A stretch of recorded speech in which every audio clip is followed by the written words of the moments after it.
Alright, so I'm working on a couple of pretty big videos right now, and they will probably take me a while to complete, so I thought I'd experiment a little with more types of content for you guys.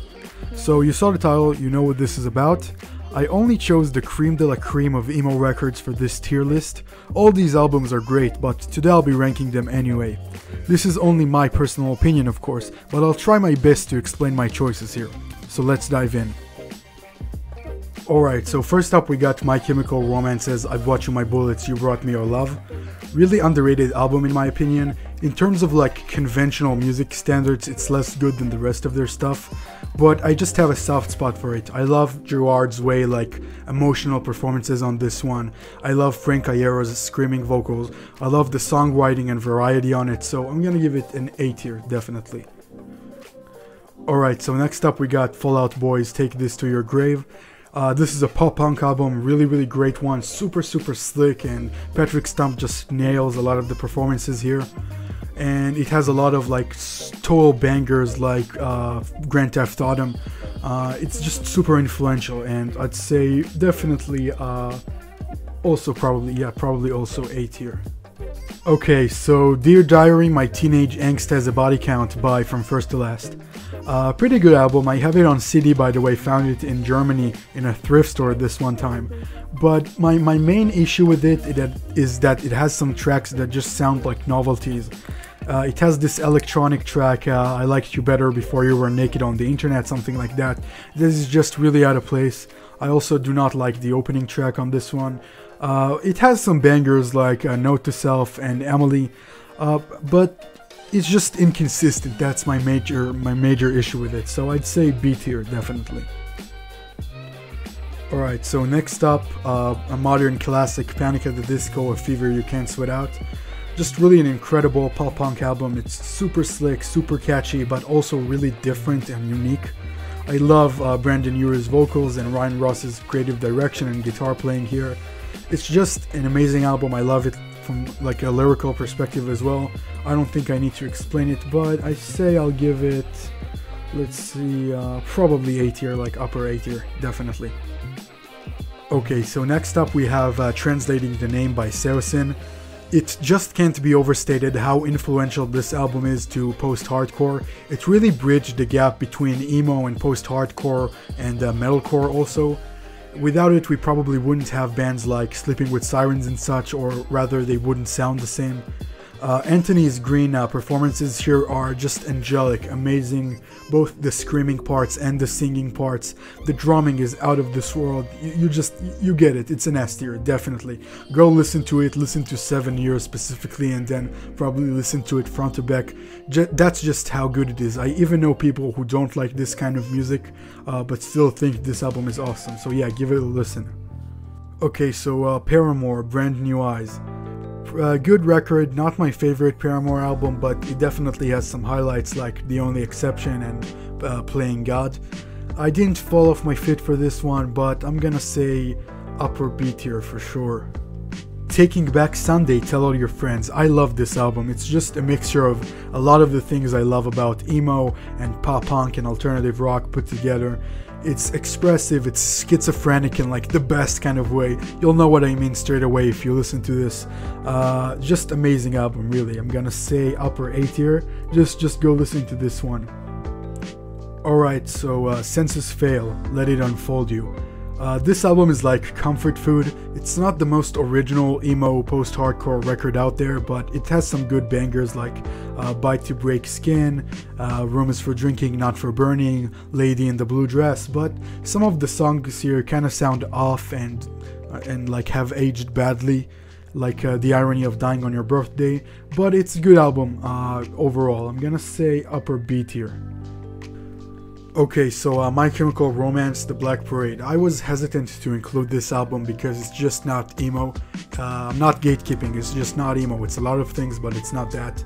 But nevertheless, I love this album. It has cuts that I adore, like This Is How I Disappear, Dead, Blood, and so on. It goes above and beyond in everything it does, and it's really one of the most epic albums in this genre that I know of. So I'm gonna say A tier, just below Bullets, I'd say. Okay, so Taking Back Sunday, Louder Now, another Taking Back Sunday record. This album is just as good as the first one, I'd say. In a different sort of way. It's a bit more collected and stuff, but I'd say about the same.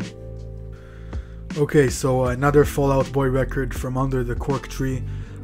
You guys are probably going to crucify me for this, but I don't like this one very much. It's kind of too poppy for me. It's definitely solid, definitely catchy, the singles are good, but I just personally don't find it really that appealing, so I'm gonna say C tier. Alright, so My Chemical Romance, another one, 3 Cheers for Sweet Revenge. This was their major label debut, and it's super ambitious, but they absolutely nailed it. Every song is just better than the last. I absolutely adore this album. My favorites are probably Cemetery Drive, Thank You for the Venom, and It's Not a Fashion Statement, It's a Death Wish. So yeah, like, awesome album. Definitely S tier. I would basically call it a masterpiece at this point. Okay, so now we're on to Thursday, Full Collapse. This album really helped bring the darker, more sinister, more aggressive side of emo to the mainstream light, because it was more palatable for most people, I'd say, and it was one of the first major successes attributed to the post-hardcore genre. And above all, it's just a really well put together album, really well written album, well composed album, and it's just good music. Every single song on it is just fire. So yeah, go listen to it. S tier for sure, probably above everything else, at least until now.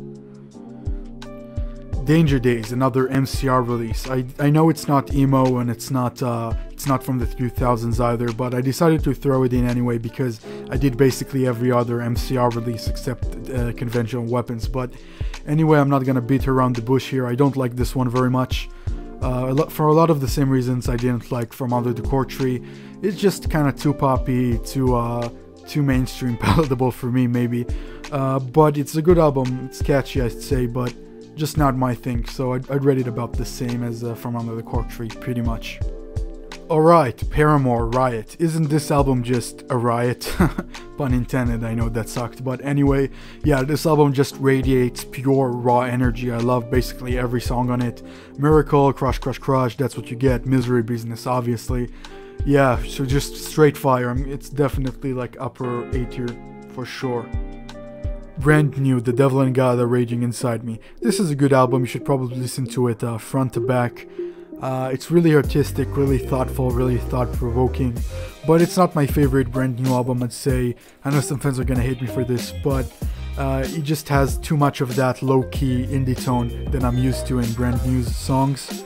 I really like it anyway because they still contrast it with like these really emotional, really devastating breaks. And it has like a lot of really good songs in general, like Jesus Christ, Sowing Season, You Won't Know, etc. So I'm gonna say upper B tier. Dashboard Confessional, The Places You Have Come to Fear the Most. This album really sold me on acoustic emo, and it's just a really great emo album in general. A really big mainstream success for emo as well in the early 2000s. The guys at Dashboard Confessional are just incredibly talented, like I cannot even begin to describe. So yeah, I'm gonna say like S tier, yeah, definitely S tier. Alright, The Used, Self-Titled. This was another very early mainstream success for post-hardcore, similar to Full Collapse.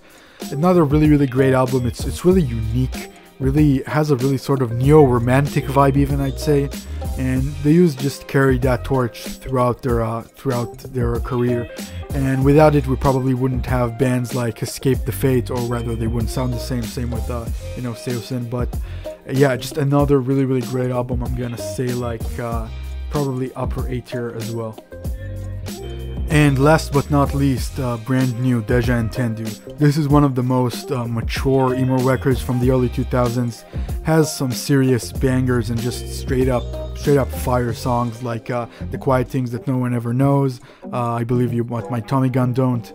It's just a really sort of introspective, another really thoughtful emo record from Brand New.